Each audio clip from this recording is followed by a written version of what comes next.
Why did the laughter feel louder than the rifle shot should have been?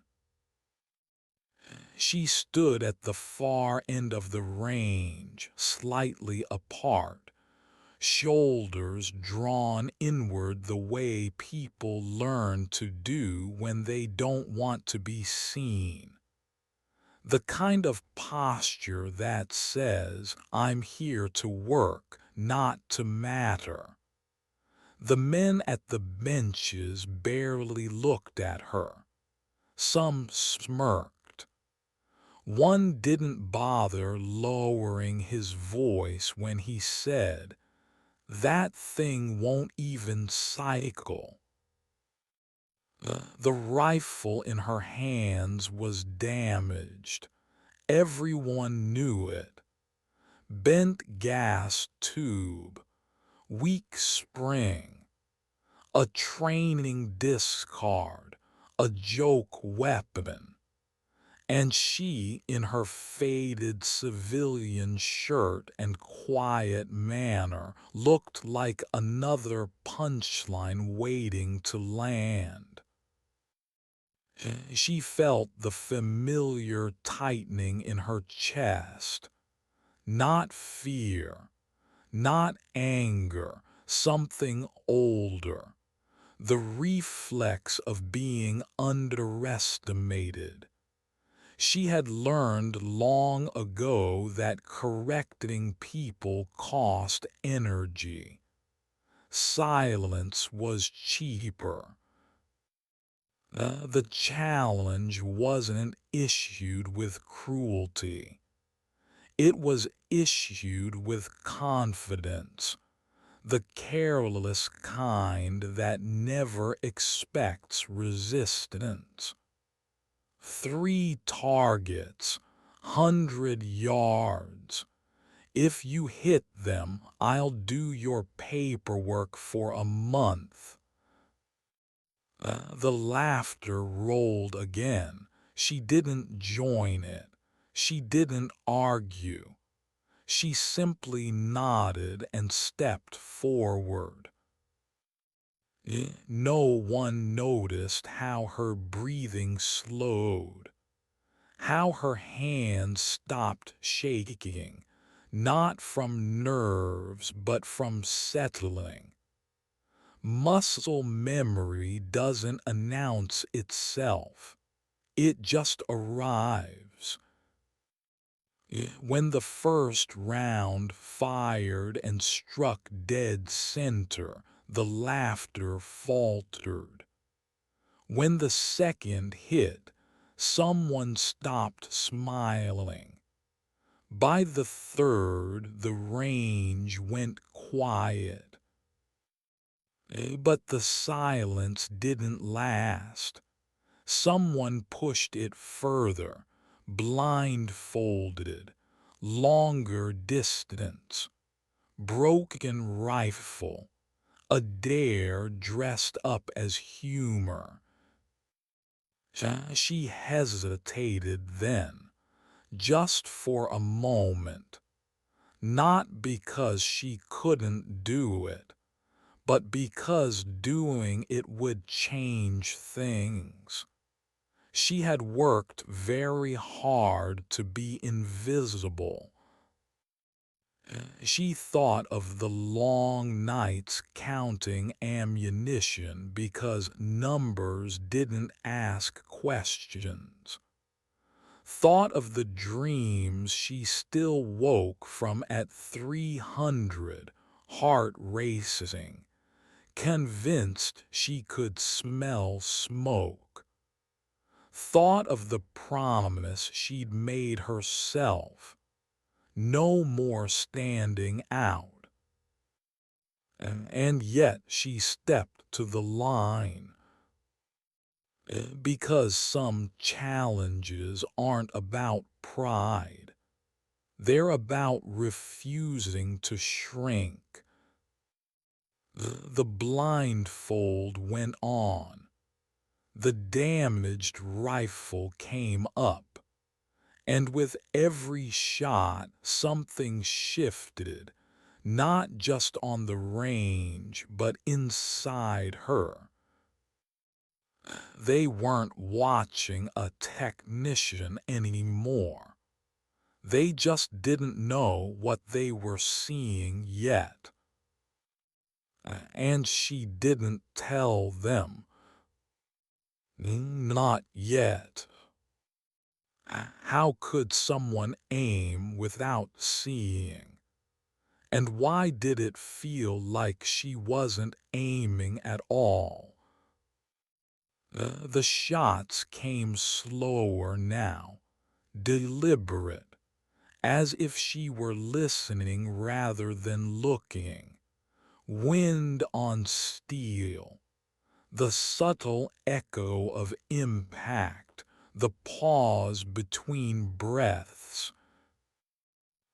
Each hit landed with unsettling certainty. No panic, no rush, just control.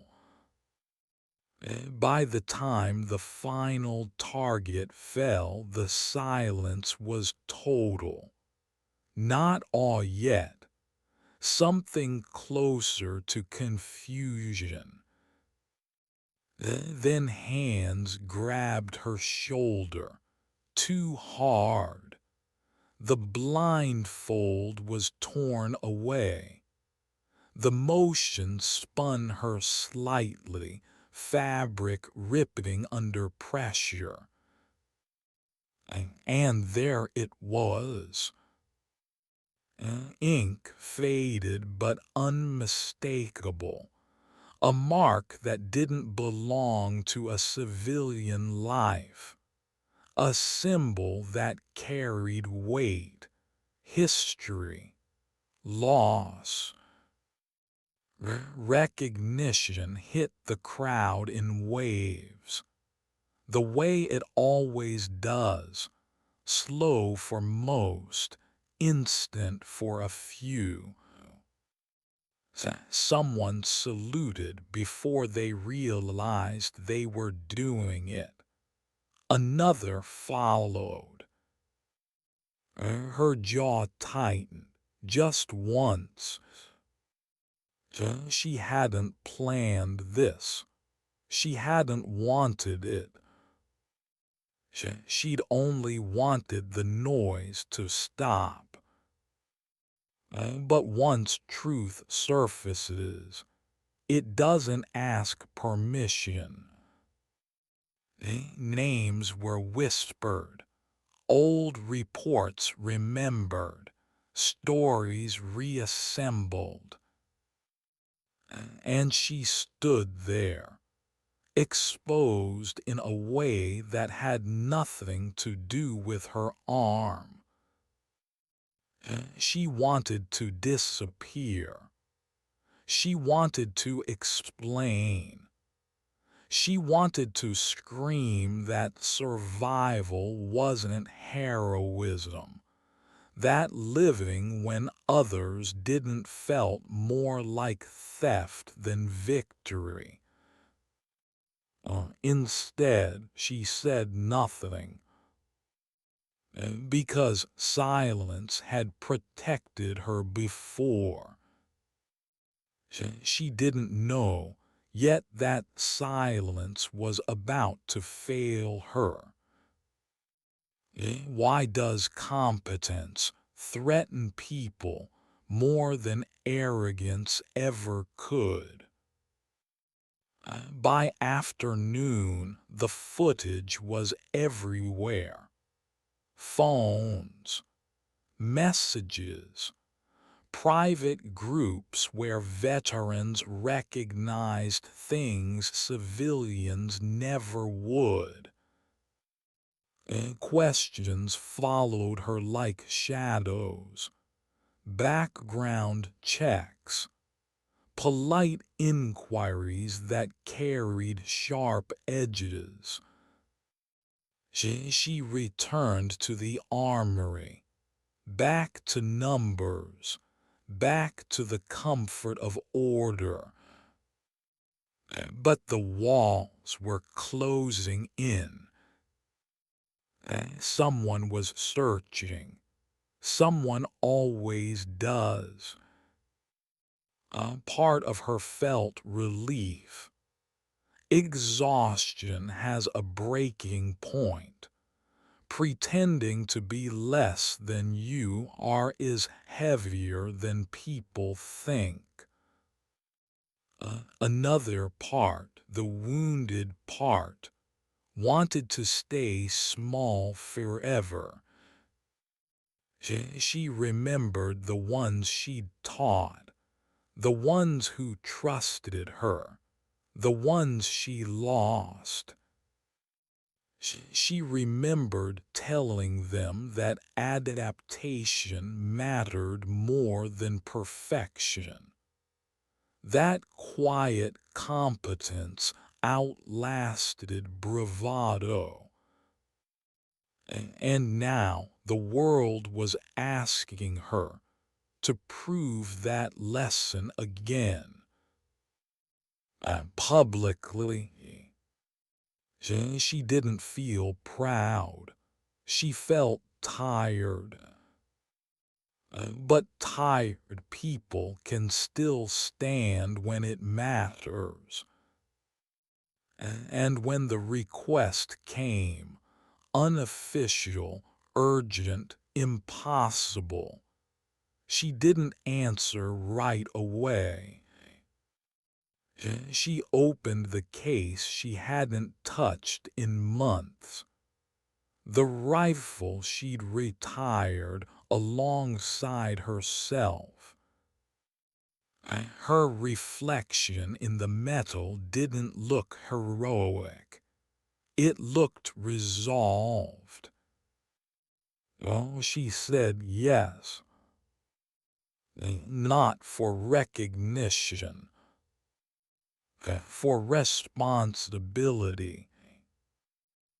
What does it cost to step back into the role you swore you were done with? The night before deployment, she worked in silence, cleaning, checking, relearning the weight. She wasn't eager. She wasn't afraid. She was honest. This was one mission, one shot, one obligation. She didn't tell anyone where she was going. Some truths travel better alone.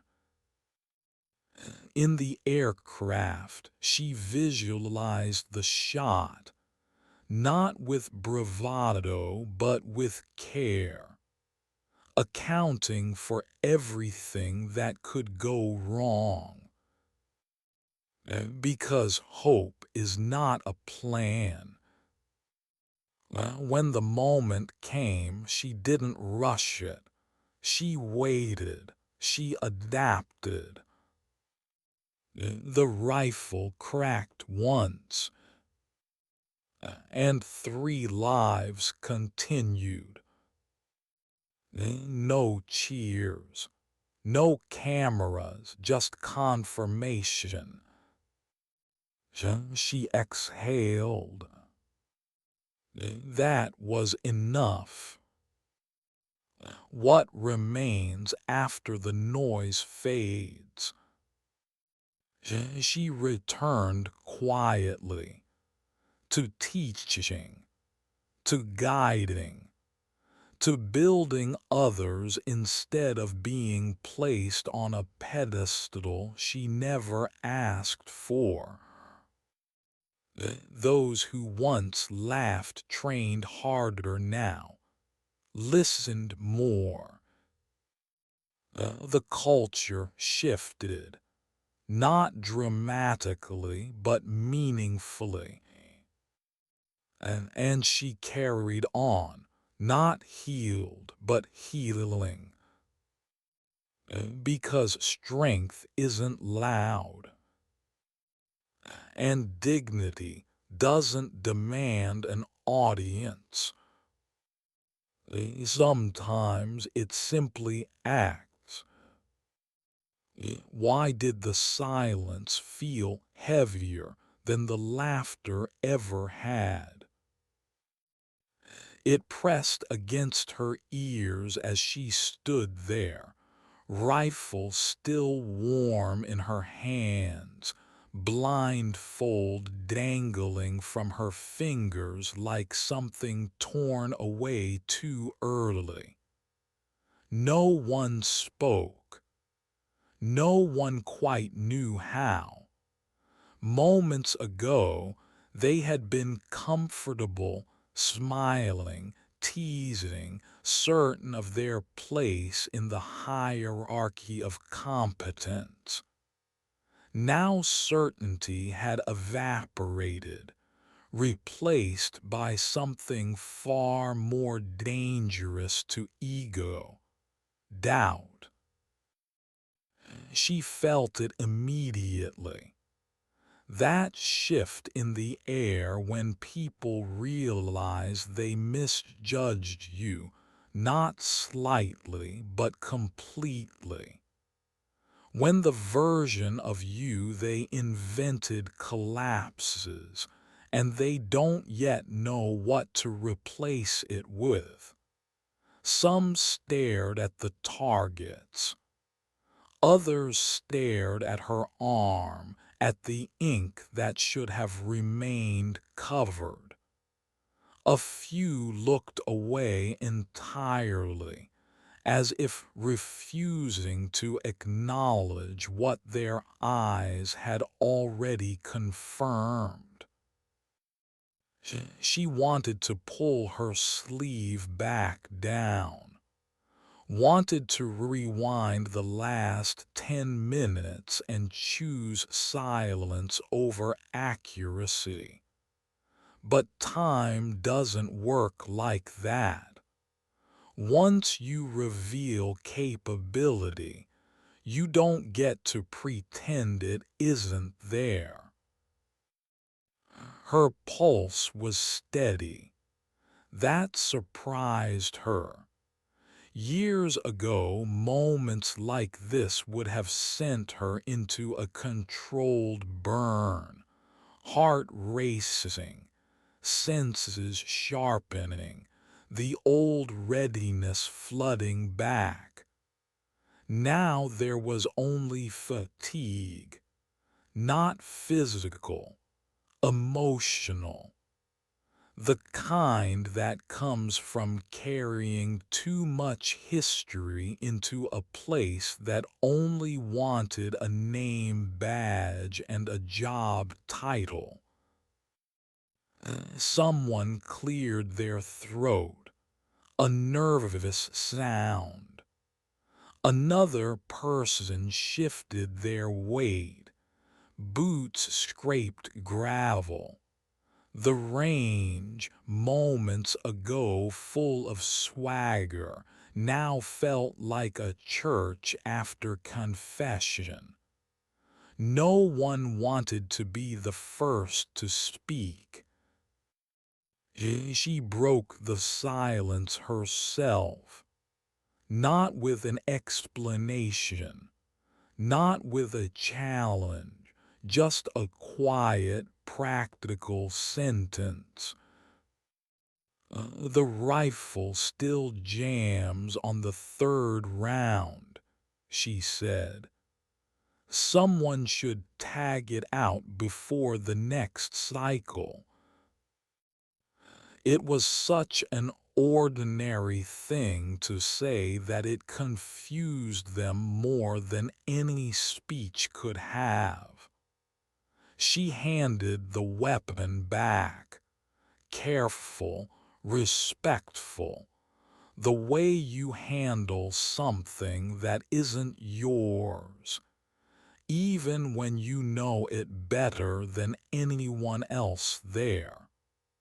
Then she turned as if that were the end of it. It was. Wait. The word followed her, uncertain, lacking authority. She stopped anyway, Courtesy, not compliance. A man stepped forward, rank on his chest, experience in his eyes. He wasn't angry. He wasn't impressed either. He looked thoughtful, like someone replaying a memory they couldn't quite place. That shooting, he said slowly, that wasn't instinct. That was training. She didn't answer.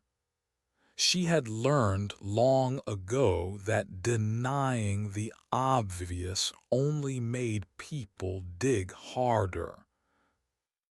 And the blindfold, he continued. That's not a trick, that's a technique. Still nothing. He studied her face as if searching for cracks. There were none, not because she was hiding, but because she'd already broken in places that didn't show. Where did you learn it? He asked. The question landed softly, almost kindly. That made it more dangerous. She considered several answers, the truth, a lie, a deflection. She chose the safest one. On the job, she said. He nodded slowly, as if filing that away for later. Later was what worried her. She walked back toward the armory with measured steps, ignoring the way conversations restarted behind her in hushed bursts.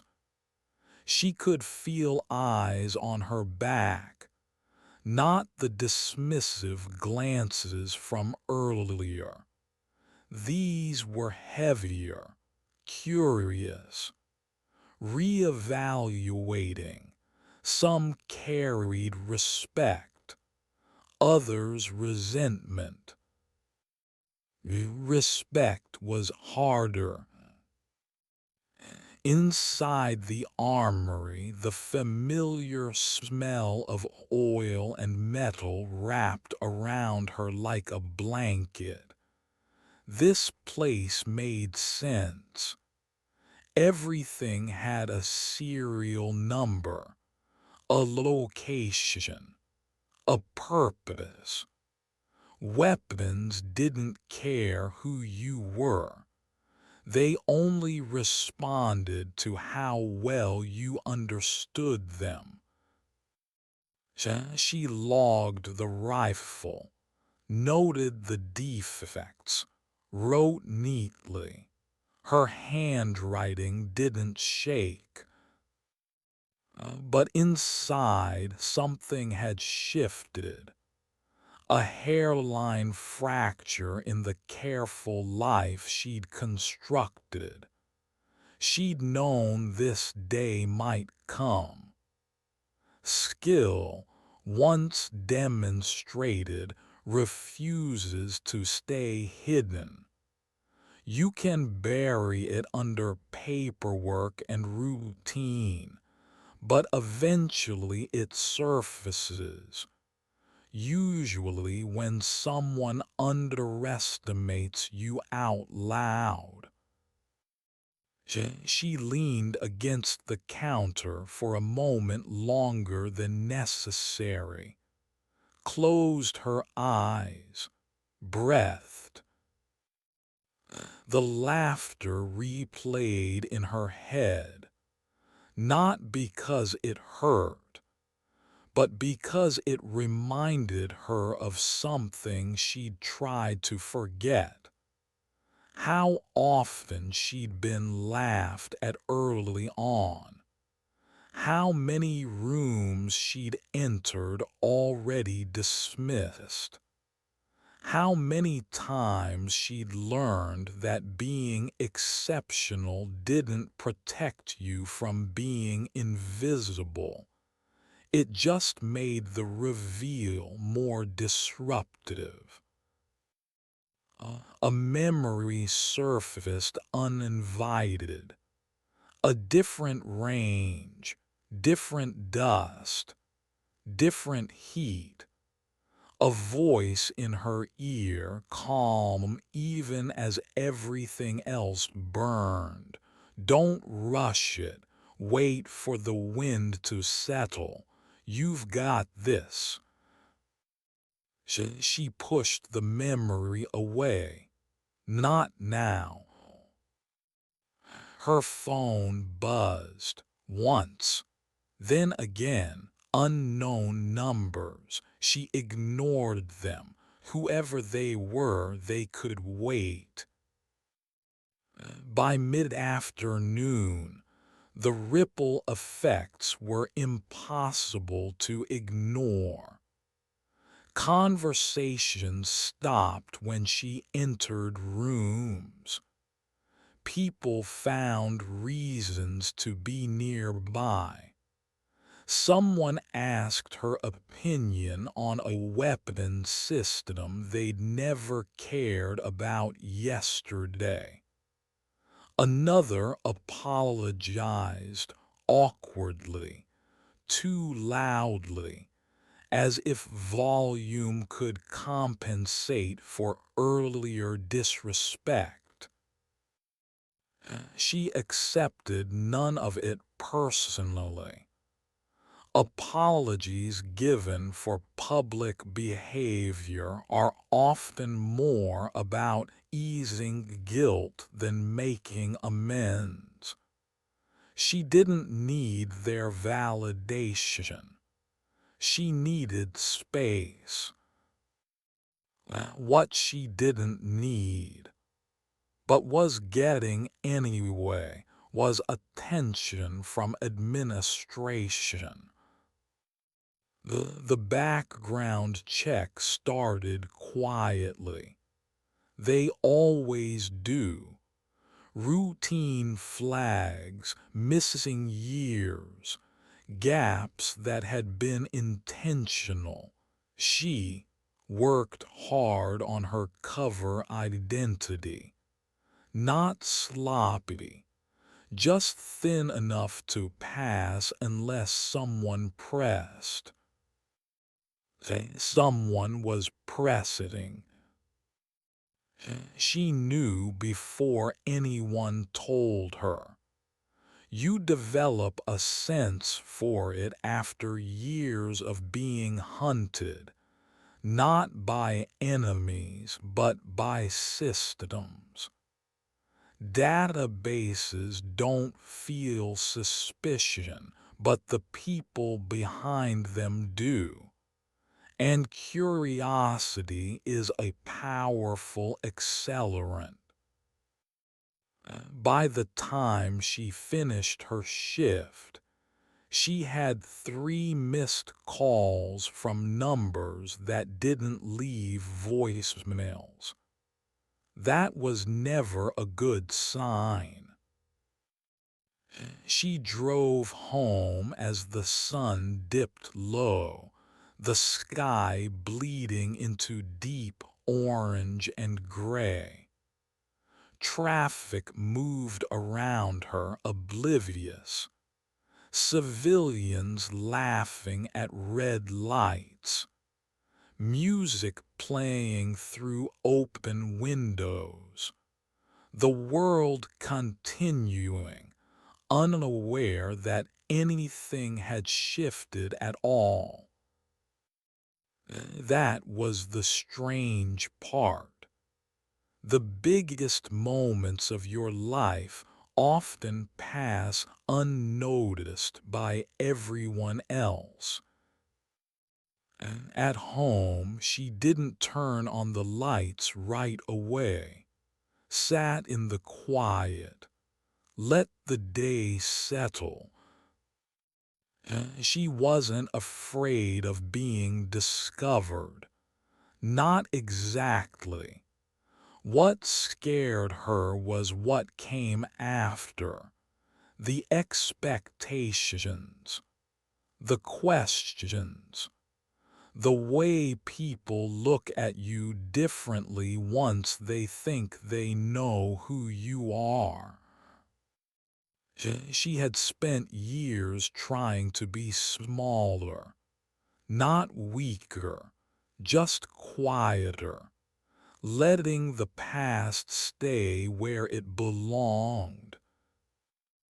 But the past had a way of knocking when you least expected it, especially when you reminded the world of what you were capable of. She checked her phone again. One new message, short, direct, no introduction. We need to talk.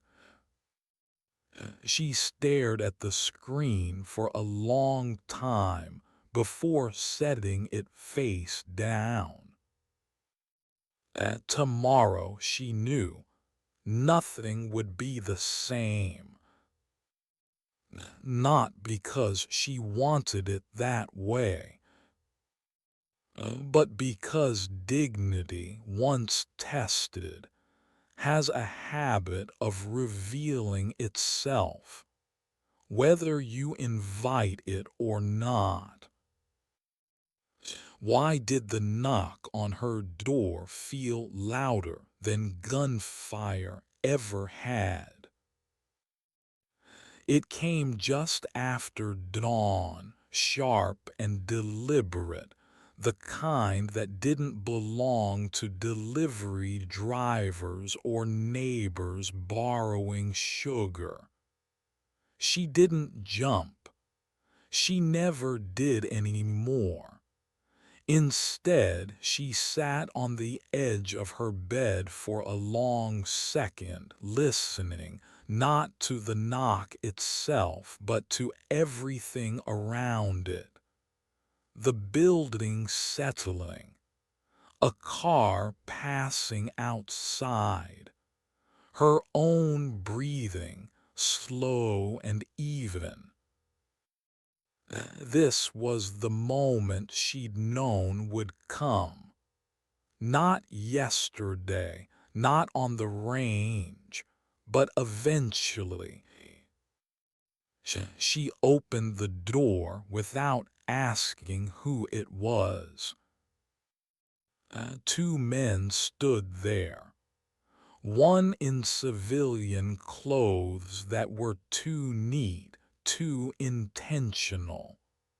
The other in uniform, posture relaxed but precise, as if relaxation itself had been trained. Neither smiled. Ma'am, the man in uniform said, we'd like to ask you a few questions. She nodded once and stepped aside. No resistance. No welcome either. She had learned that doors only mattered when you tried to close them. They sat at her small kitchen table. No coffee was offered. No one pretended this was casual. The man in civilian clothes placed a folder down between them, gently, like he didn't want to startle her. "Oh, you had an interesting day yesterday," he said. She met his eyes, calm. "I did my job."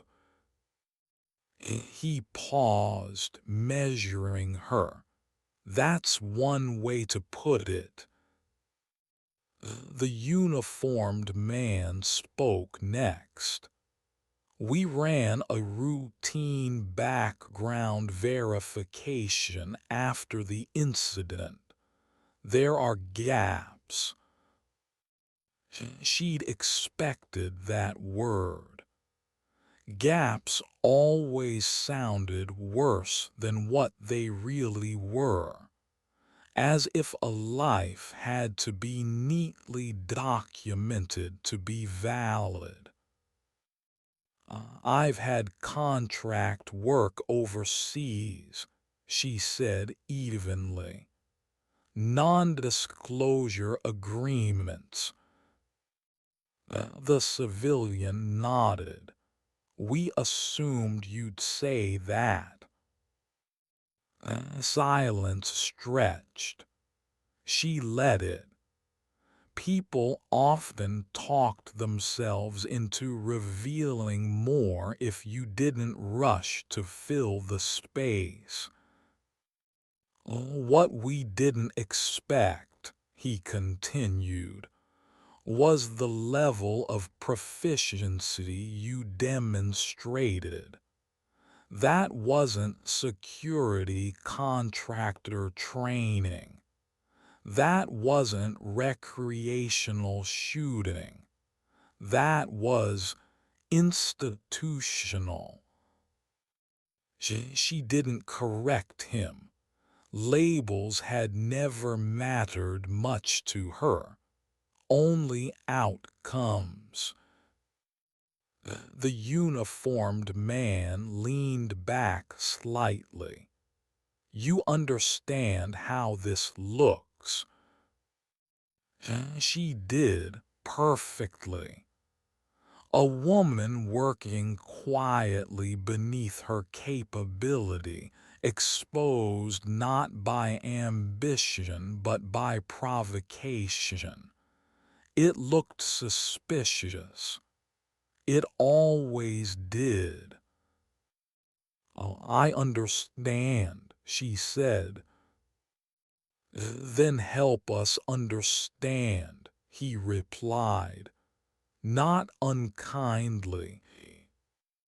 She considered the ceiling for a moment, then looked back at them. "There are things I can't talk about, and things I won't." The civilian studied her hands. "And yesterday." She swallowed once. "Not from nerves, from memory. Yesterday, I didn't want someone to get hurt using equipment they didn't respect." That was true, just not complete.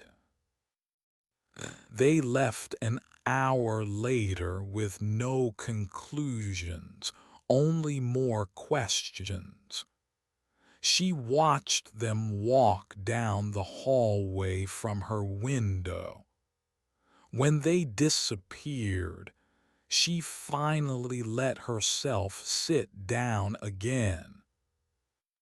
Her hands shook then, just a little.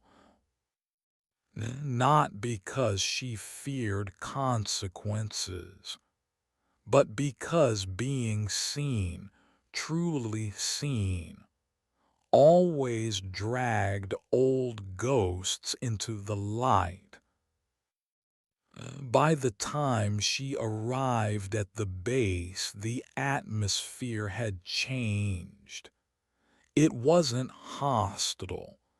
Worse than that, it was reverent. People nodded at her now, stepped aside, watched her with that particular expression reserved for those rumored to be more than they appear. So she hated it. On the range, training continued as scheduled. She tried to blend into the background, but it was impossible now.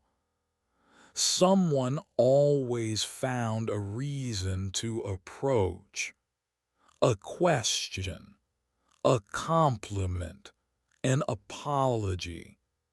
She accepted them politely, efficiently, like tasks to be completed.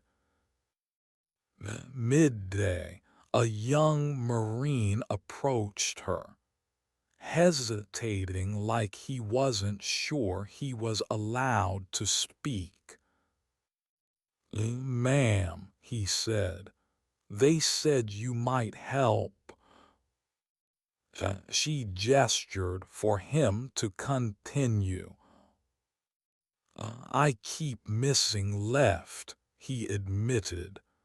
I don't know why. She watched him shoot once, didn't interrupt, didn't correct him mid-motion, just observed. Give me the rifle, she said gently. She cleared it, handed it back. Load one round.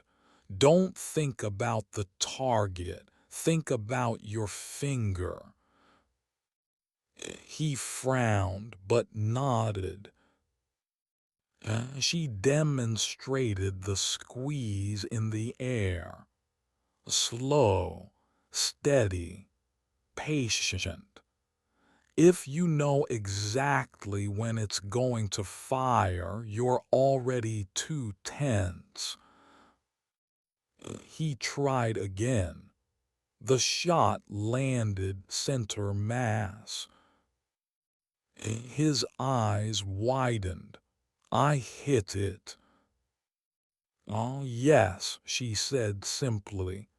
Again. By the fifth round, his grouping tightened. Others noticed. Word spread. It always did. She taught until her voice grew hoarse, until her legs ached from standing, until the sun dropped lower and shadows stretched across the range. For the first time in a long while, she felt useful in a way that didn't involve survival. But usefulness has a price. That evening her phone rang, a number she recognized, one she hadn't seen in months, the kind that never called without reason. She answered. We need you, the voice said. No greeting, no explanation yet. Her stomach tightened, not fear, responsibility. I'm not active, she replied. We know. I'm not eager, she added. We know that too. She closed her eyes.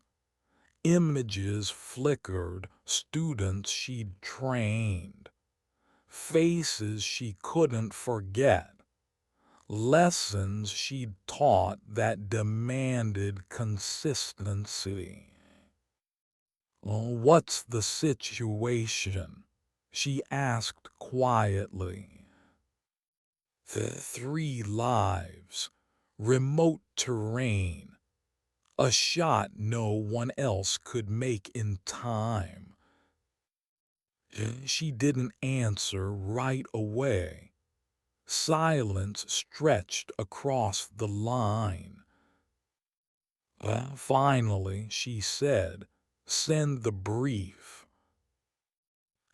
After the call ended, she sat alone in the dim light of her apartment.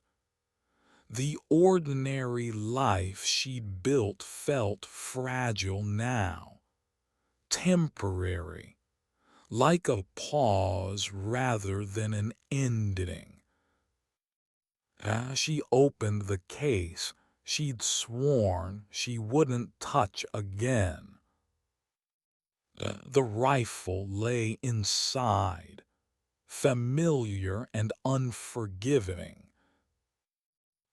She rested her hand on it, not in affection but in acknowledgement.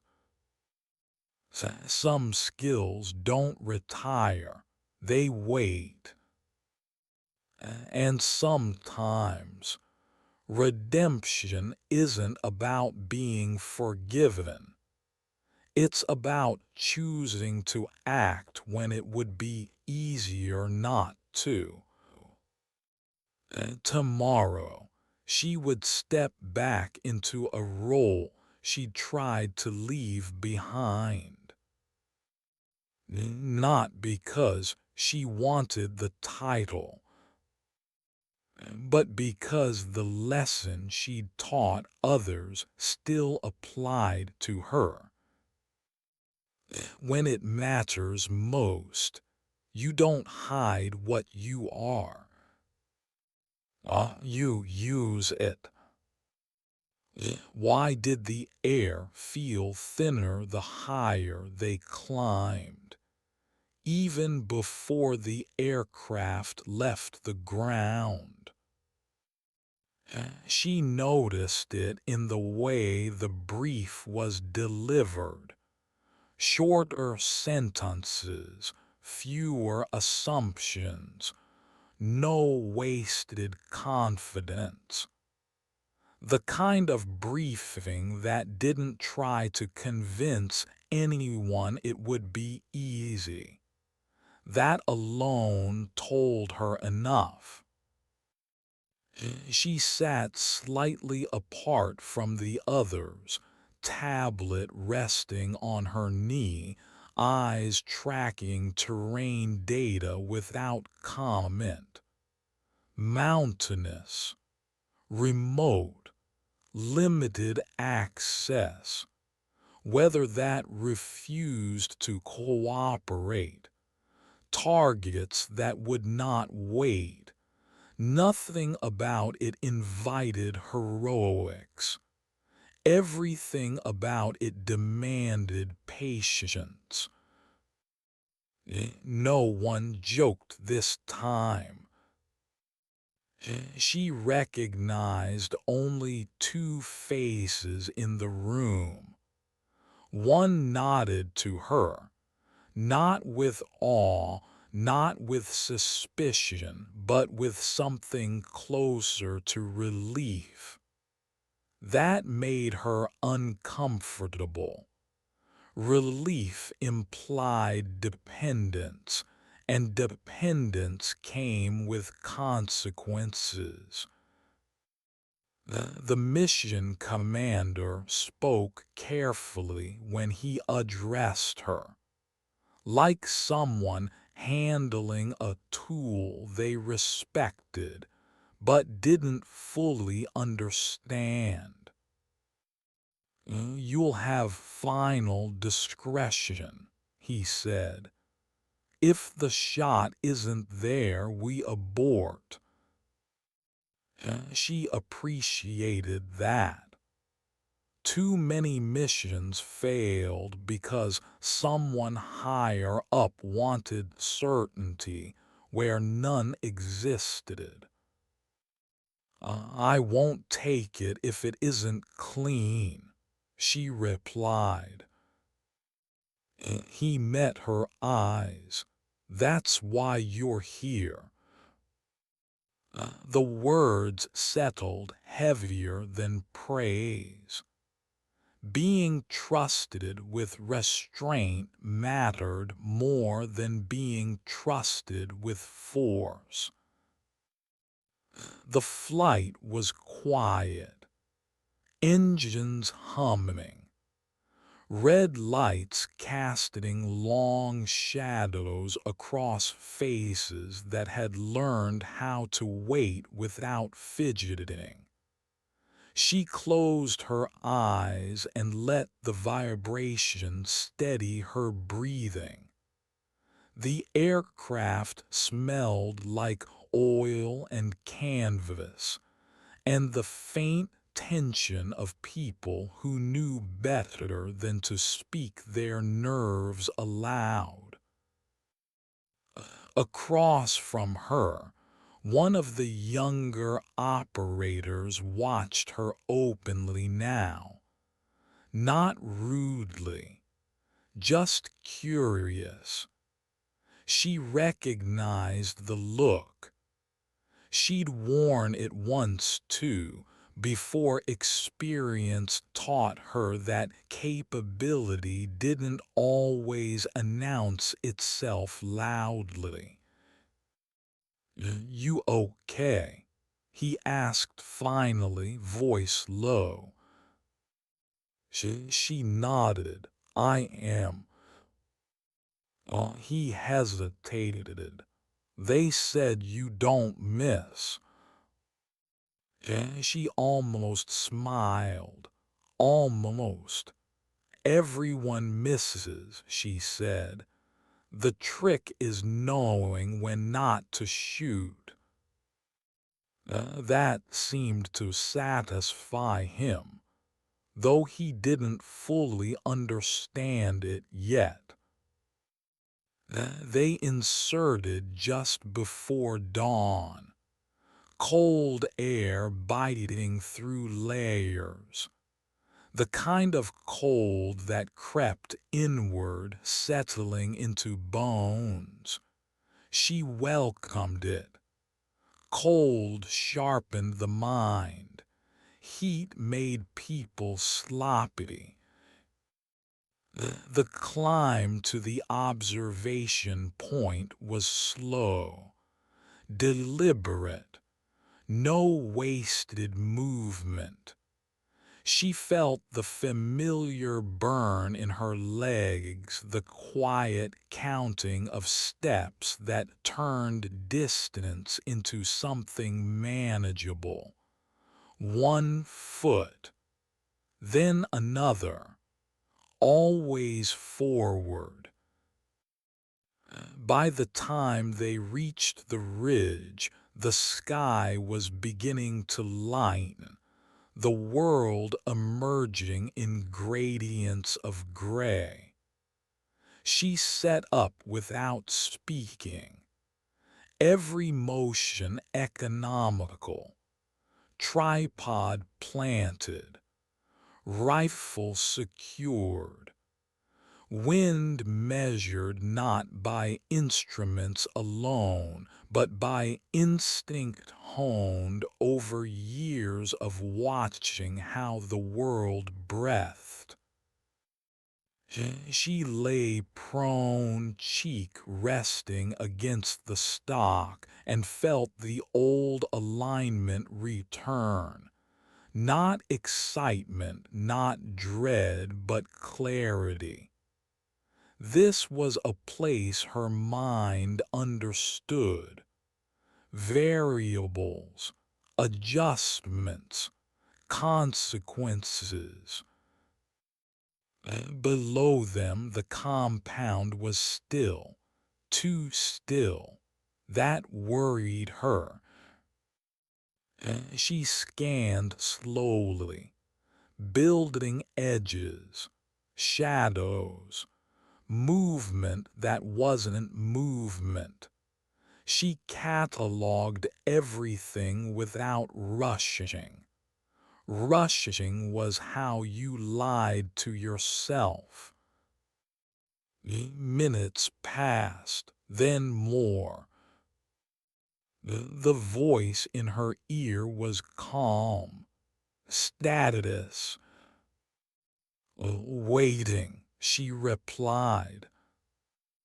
The younger operator shifted behind her. She sensed it more than heard it. How long can we hold? As long as it takes, she said, or until it doesn't. He fell quiet.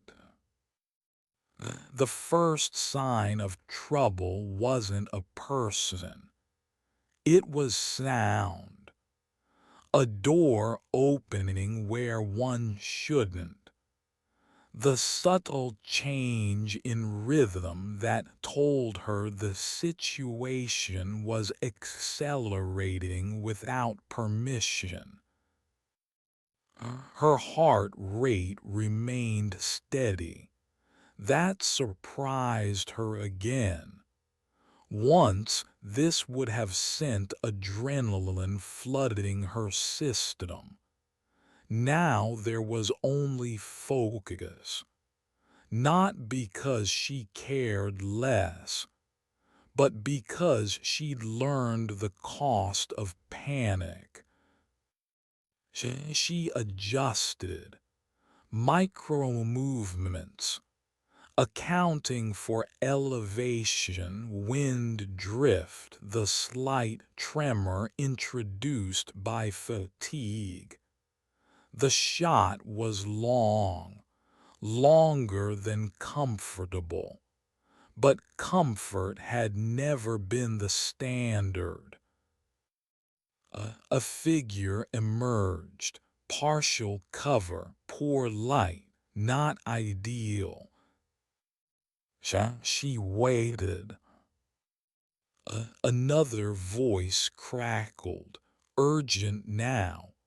We're running out of time. She didn't answer. Time pressure was irrelevant.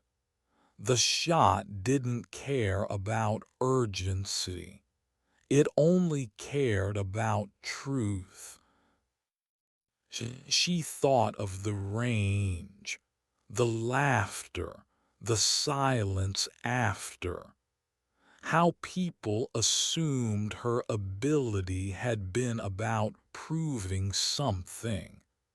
They were wrong. It had never been about proving. It had always been about preventing. Preventing mistakes, preventing loss, preventing regret. Her finger rested on the trigger, not squeezing, just present. Then the wind shifted. Barely perceptible, but enough. She adjusted again. A fraction. A correction that only experience could justify. This was the moment that separated skill from arrogance. The willingness to wait even when everyone else wanted action. The figure below turned, exposed more than before, still not enough. She waited. The radio crackled again, sharper now. We don't have another window.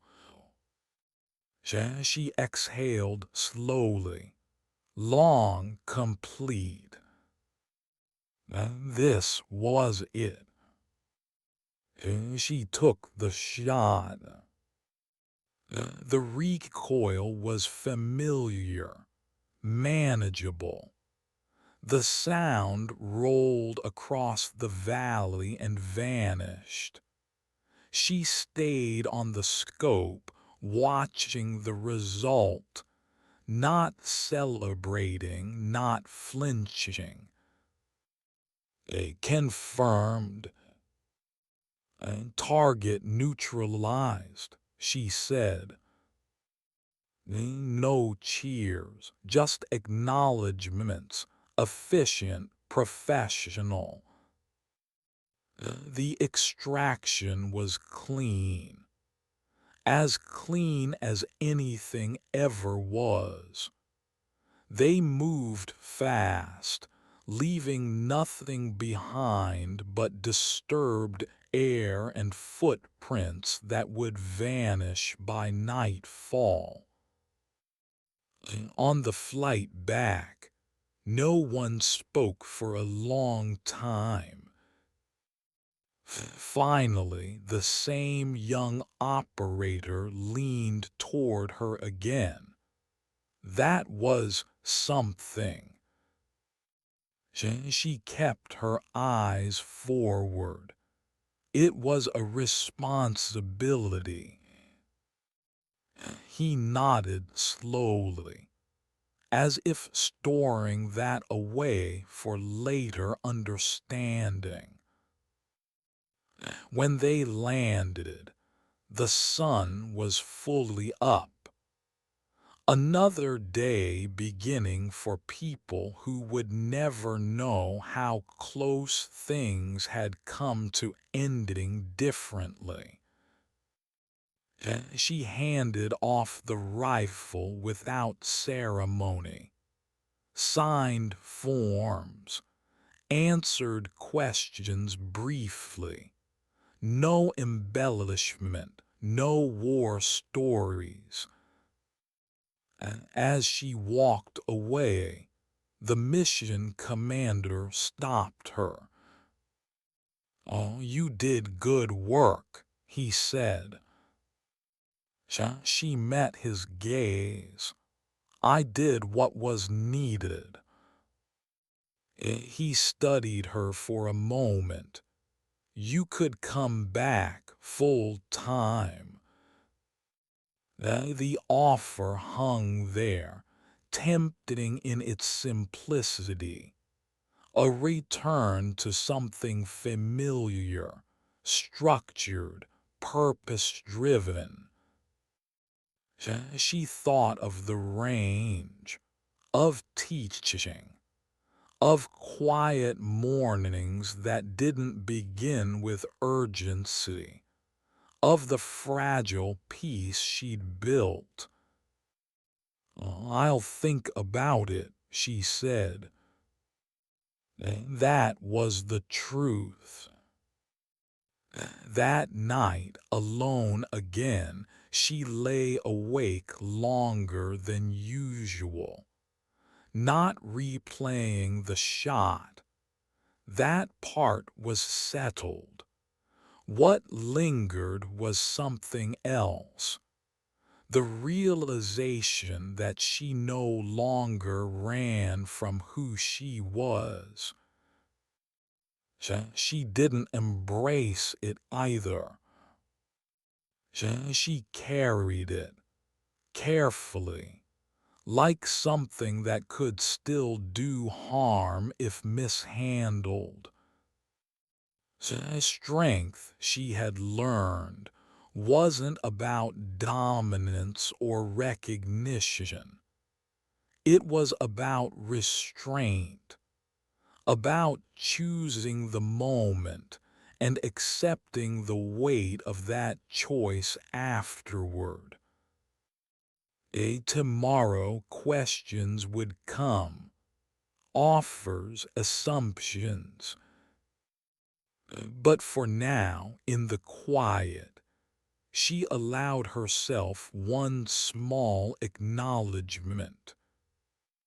She had not broken her promise to herself. She had simply honored a deeper one. Sometimes resilience isn't loud. It waits. And when it acts, it does so without asking to be seen.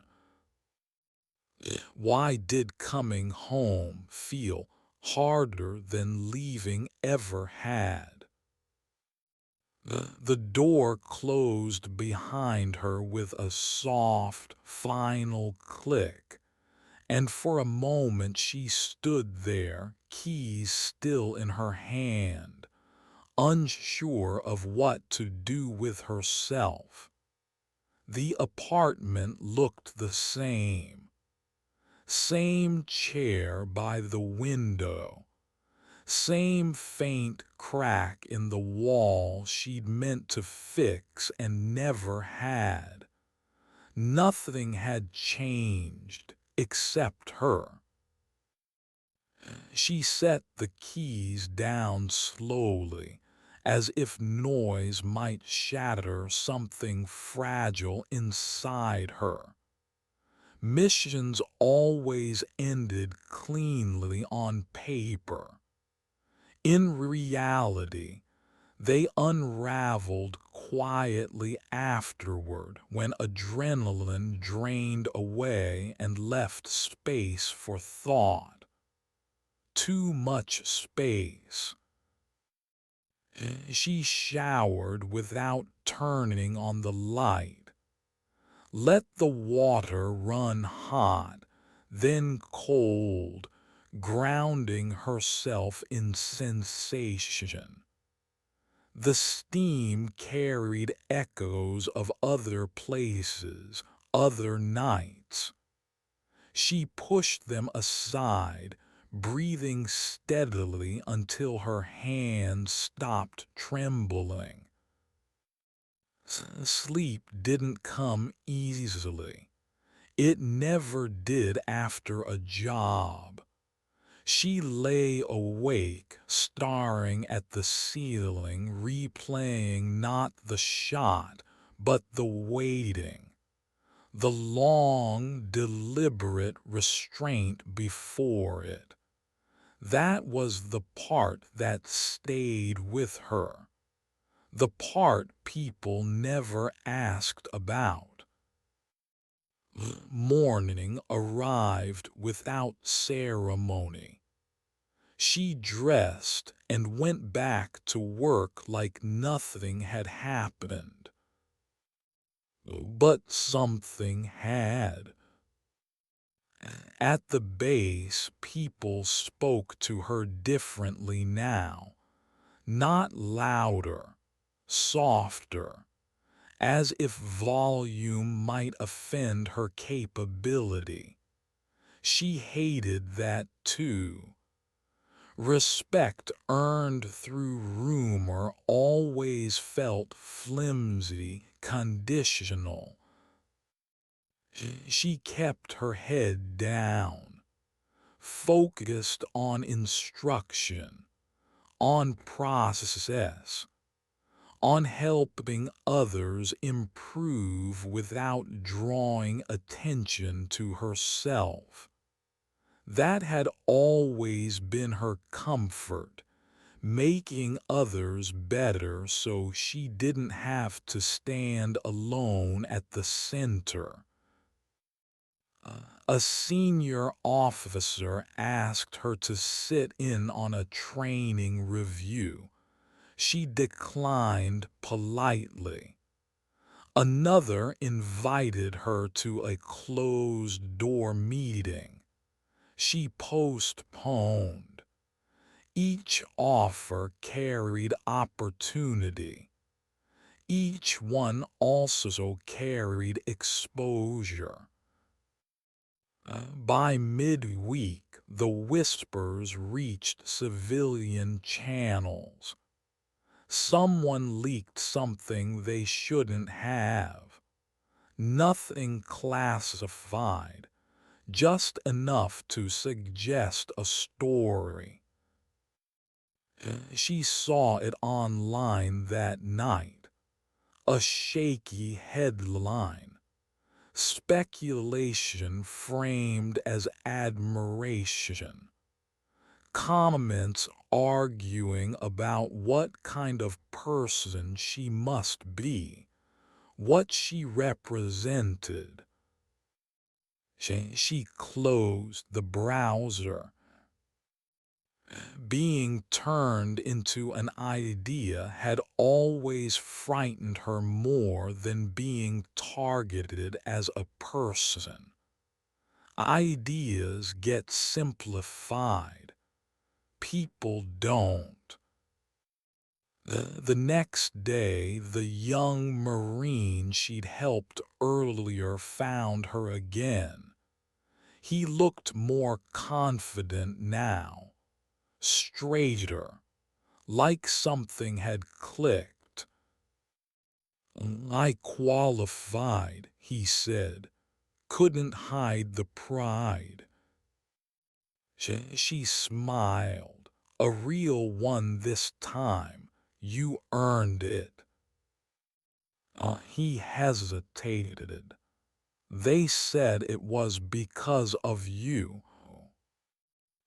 She shook her head gently. No, it was because you listened. That mattered to her more than any commendation. Later that afternoon, she received an envelope, official, sealed, the kind that didn't come often and never without intent.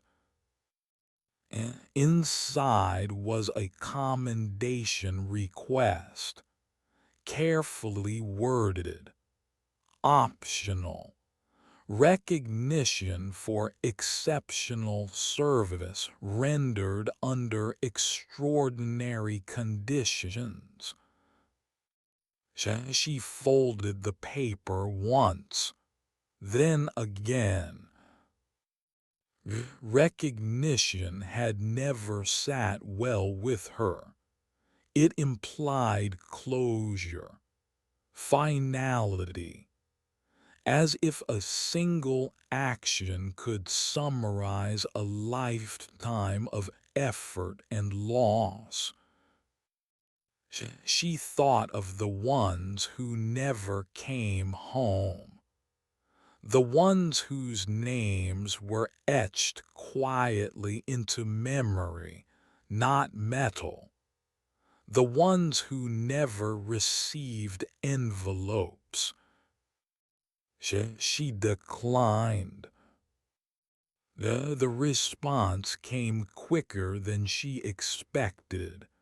A phone call, calm, persistent.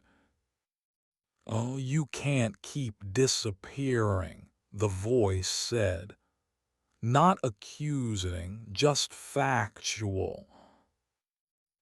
I'm not disappearing, she replied. I'm choosing. There was a pause, then softer, choosing what? She looked out the window at the parking lot below. Ordinary cars, ordinary lives, balance. That night she walked alone. No destination, just movement. The city hummed around her, indifferent. She liked that. Cities didn't care about your past. They only responded to who you were in the moment. She passed a group laughing loudly, carefree. For a brief second, envy flared. Not for their ease, but for their ignorance. Then it faded. She paid a price for clarity, but she wouldn't trade it back. At a small park, she sat on a bench and let the cool air settle her thoughts. Her phone buzzed again. Another unknown number. This time she answered. I'm not coming back full time, she said before the voice could speak. A quiet chuckle on the other end. We didn't call to ask that. She frowned slightly. Then why call? Because sometimes the most valuable asset isn't the one on the trigger. It's the one who knows when not to pull it. She said nothing. We want you where you are, the voice continued. Teaching, watching, guiding. You change outcomes before they become missions. That surprised her more than she expected. After the call ended, she sat there for a long time, staring at nothing. The idea settled slowly. Purpose didn't have to mean returning to the field. Influence didn't have to be loud. Weeks passed. The attention faded as it always did. People found new stories, new faces to elevate and argue over. She returned to being just another figure moving through hallways. And she liked it that way. One afternoon, she found herself back at the range alone. Target set, wind light, no audience. She loaded a single round, took her time, breathed. She didn't fire. Instead, she packed up and left. That was new. At home that evening, she finally slept through the night. No dreams, no sudden waking, just rest. She woke before sunrise, rested in a way she hadn't been in years. The weight she carried hadn't vanished, but it had shifted, distributed, shared. She understood something then that had taken her a lifetime to learn. Strength wasn't about proving you could endure more than others. It was about knowing when you had endured enough and choosing what came next with intention. Her phone buzzed once more. A message from the young Marine. Thank you. I won't waste what you showed me. She typed back slowly. None of us do. We just pass it forward. She set the phone down and watched the light creep across the room. For the first time in a long while, she wasn't waiting for the next call. She was present. And sometimes, redemption isn't dramatic or loud. Sometimes it looks like quiet mornings, steady hands, and the courage to live without needing to be tested again. Why did the quiet feel earned this time instead of borrowed? Morning light slipped through the blinds, gentle and unhurried, and she let it. No alarms, No sudden urgency pulling her out of sleep, just the slow return to consciousness, the kind that didn't demand readiness.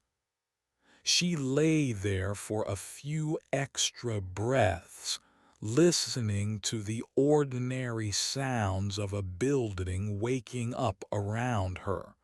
Footsteps, water pipes, a distant door closing. Life continuing without her permission. She found comfort in that. The world had not ended because she stepped back. It had adjusted. She dressed and moved through her routine with an ease that would have surprised the version of herself from years ago. Back then, stillness felt like vulnerability. Now it felt like trust, not in others, but in herself. At the base, she wasn't announced anymore. No sideways glances, no hushed voices, just nods, familiarity, the natural settling that happens after curiosity exhausts itself. She preferred it this way. She spent the morning observing rather than instructing, watching how people moved, how they hesitated, where confidence masked uncertainty. Those details mattered. They always had. She made notes, not on paper, but in the quiet place in her mind where patterns lived.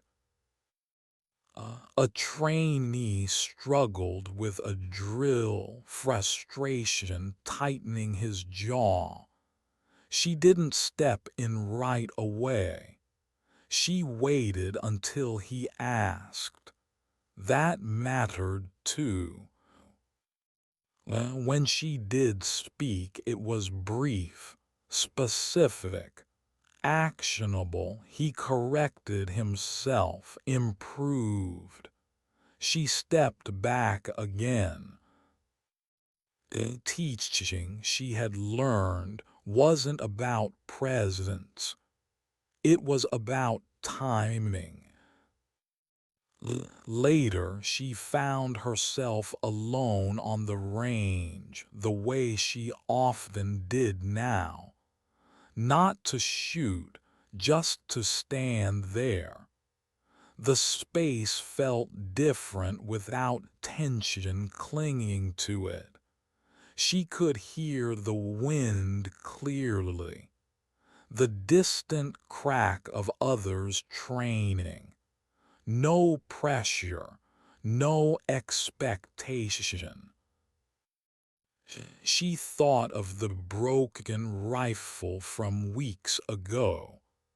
How easily that moment could have gone differently. How close she'd come to staying silent, to letting the laughter pass. She understood now that it wouldn't have mattered either way, not in the long run. What mattered was what she'd done afterward. She hadn't chased recognition, hadn't rejected responsibility either. She'd chosen something quieter, something harder to explain. Balance. At lunch, the young Marine joined her again. Less hesitant now, more assured. They talked about nothing important, weather, training schedules, ordinary things that felt like progress. Before he left, he paused. "I think I get it now," he said. She raised an eyebrow. "Get what?" "Why you don't talk about it. About everything." She considered him for a moment, then nodded. "Some things lose their meaning when you say them too often." He smiled. "I won't forget that." Neither would she. The afternoon passed without incident. No calls, no urgent requests. The absence itself felt like confirmation that she'd chosen correctly. On her way out, she stopped by the armory one last time, not to check weapons, to close a loop. The rifle case waited where it always had. She opened it slowly, looked inside, not with longing, with gratitude. The kind you feel toward something that once protected you, and that you no longer need to hold so tightly. She cleaned it carefully, one final time, then logged it into long-term storage, not destroyed, not discarded, just resting. She closed the case and exhaled. Outside, the sky was already shifting toward evening. She walked without hurry, without scanning rooftops or counting exits.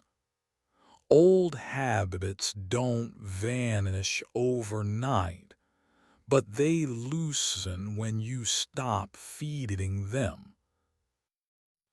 At home, she cooked a simple meal, ate at the table instead of standing. Another small victory. She thought about the lives she'd touched without ever being known, the outcomes that would never trace back to her hands. That was okay. Maybe that was the point. As night settled in, she stepped onto the balcony and watched the city lights flicker on. Thousands of windows, thousands of stories unfolding in parallel, each one convinced of its own urgency. She understood something now she hadn't before. You don't have to be loud to matter. You don't have to be seen to be effective. And you don't have to stay where you were forged to remain whole. Her phone buzzed once. A message, not a request, just a photograph. The Marine smiling beside his team, confidence in his posture that hadn't been there before. She typed a single response. "Good." She set the phone down and leaned against the railing, letting the cool air settle around her. No armor, no mask, just presence. The laughter from the range felt like it belonged to someone else now. A different lifetime. A different version of her who had needed to prove something. Sure, she didn't. Because dignity doesn't announce itself. It doesn't argue or demand recognition. It waits, it endures, and when the moment comes, well, it acts. And then, quietly, it lets go,